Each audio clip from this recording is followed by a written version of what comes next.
I was at one of the local colleges recently, and a non-Muslim asked if Muslim women are submissive. And my first response was, well, what do you mean? I mean, women are different. Like, some have different personalities and etc., etc. But there is this perception that Muslim women might, be kind of inferior or subordinate to their husbands. And while it might be true in the sense that we believe that both men and women are complementary, and each of them, we are given marriage as kind of like a realm of worship, right? To strive in our marriages to serve Allah.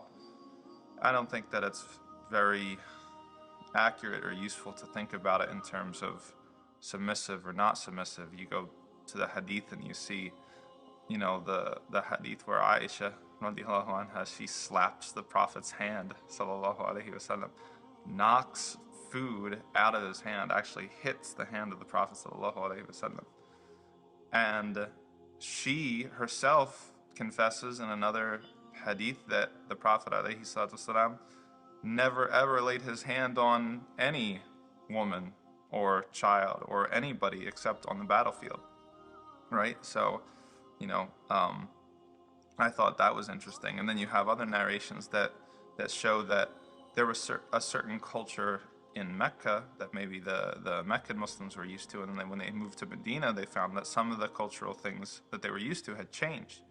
For example, they found that the women of Medina were, much more willing to talk back to their husbands. And this was if it had been something that were, everybody was striving for Allah.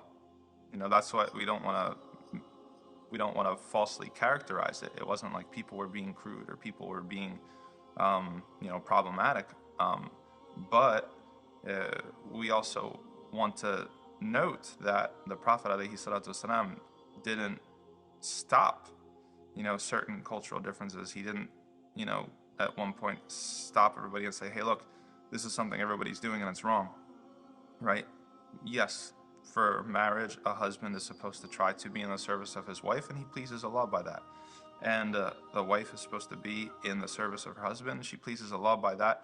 And if both of them are able to capture that kind of ethic, then the whole marriage flourishes, right? Instead of what we have today in a lot of marriage counseling that comes to my desk, when every party is trying to squeeze or grab everything they can from the other person. Well, why aren't you doing this for me? Well, why aren't you doing this for me? Well, what about my? If both parties have that orientation towards it, then it's just kind of like a race to the bottom. Okay, you've squeezed out from your other half, like you got what you wanted, but at what cost? Now they hate your guts, right? So in Islam, I would definitely reject the idea that women are submissive in Islam, but at the same sense, we're submissive to Allah.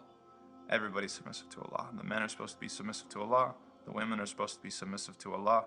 And our relationships are something that are actually there for us to worship our Creator by and improve ourselves.